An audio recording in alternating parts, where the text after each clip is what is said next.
والسلام على رسول الله صلى الله عليه وعلى آله وأصحابه ومن والاه. السلام علیکم و رحمت الله تعالی و برکاته.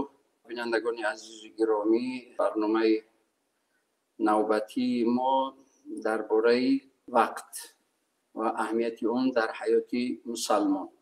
وقت چه اهمیتی دارد؟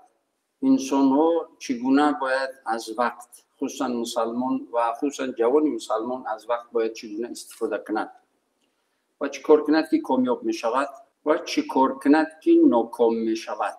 باید چه کار کند تا اینکه کامیاب شود، خصوصا در اون سن سالی پیری خور و ذلیل و زیر پا نشود. اطراف این سوالهایی که آمدگی است به مرکز اسلامی، در این موضوع اطراف این سوالها صحبت داریم انشاءالله با امیدی تکیه و توکل و امید به پروردگار. خود انسان، هر انسانی چه مسلمان چه غیر مسلمان، عبارت از وقت است. هر انسانی عبارت از وقت است. عبارت از چند ساله هست.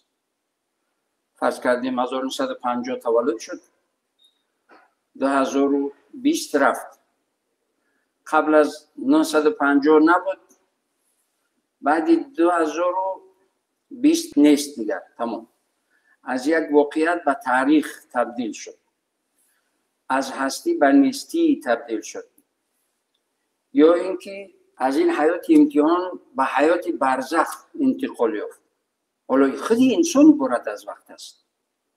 برای همین هم خداوند عزوجل در سوره عصر، یعنی وقت، یک قرن، یک عصر یا عصر، سوگند یاد میکند، میگوید بسم الله الرحمن الرحیم والعصر ان الانسان لفی خسر الا الذين آمنوا وعملوا الصالحات وتواصوا بالحق وتواصوا بالصبر.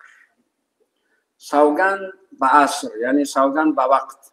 تمام انسانیت بشریت در زیانکاری هست، به خاطری که به قدر وقت نمیرسد، به خاطری که وقت رو غنیمت نمیداند، به خاطری که از وقت فایده‌ناک و مقصدناک استفاده نمیکند، بیهودگویی و به بیهودگی پسی سر می شود.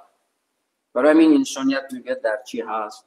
انسانیت بشریت در زیان است، در ضرر هست. ولی استثناء میکند الا الذين آمنوا وعملوا الصالحات.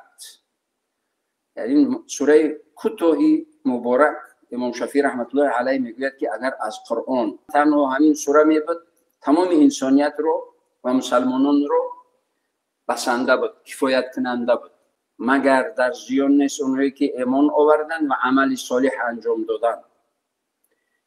ایمان آوردن و پروردگار که خلقشون کرد، روزیشون داد، اقبالشون داد، رزق روزیشون داد، تمامی موجودات رو در خدمت انسان گذاشت. ولی در حدیث قدسی پروردگار میگوید که یا ابن آدم خلقت کل الکون لک و خلقتک لی. ای انسانیت، ای بشریت، ای فرزند آدم علیه السلام، تمام موجودات و تمام هستی رو برای تو آفریدم، از اینو استفاده ببر و تو رو برای خودم. ناشکر و ناسپاس نباش، ایمان عمل صالح و شکرگزاری کن تا اینکه سعادت دنیا و آخرت رو به دست بیاری. الا الذين آمنوا وعملوا الصالحات. ایمان و عمل صالح، نیکی. هیچ وقت مسلمان هیچ نمود نیکی رو باید کم نگیرد. شاید یک تبسمت، یک لبخندت برای انام پدرت، برای مادرت از عذاب قبر نجاتت بدهد. شاید همون تربیه فرزندت از عذاب قبر و عذاب قیامت و عذاب جهنم نجاتت بدهد. شاید یک یتیم و بیچاره و بینوا و بی سرپرستی رو سرپرستی میکنید، همین عملتون در قیامت و در قبر و قیامت و پل صراط و در یعنی چیز برایتون یک قصرهای در جنت شود. عمل صالح، تمام عمل صالح، تمام نیکی عبادت است و تمام عبادت اجر و پاداش عظیم دارد.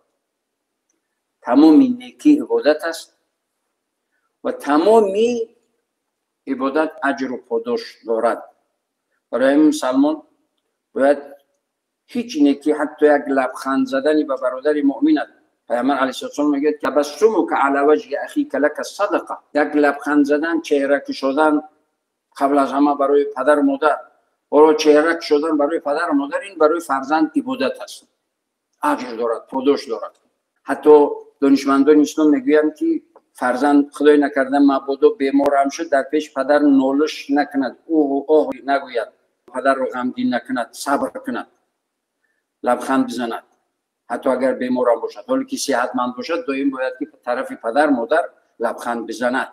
این عمل صالح است، این اجر دارد. عمل صالح رو باید هیچ وقت بنده مؤمن باید که کم نگیرد. الا الذين امنوا وعملوا الصالحات وتواصوا بالحق وتواصوا بالصبر. مسلمان همیشه خود و اهل خانواده و فرزندان خود و یار و دوستان و همنشینان خود و دوستان و نزدیکان و رفیقان خود، پیوندان خود را همیشه توصیه به حق، توصیه به کامیابی، توصیه به سعادت و راهنمایی به کامیابی میکند. که بچه من این کار ضرر میکند رو، همین کار را فلانی ها کردن بدبخت شدن، نکن تو این کار رو. تمام. یعنی توصیه به سوی حق. شکرگزار باش، از هر نعمتی شکر کن، هیچ نعمتی رو فراموش مکن، چرا که نعمت با شکرش با برکت می شود.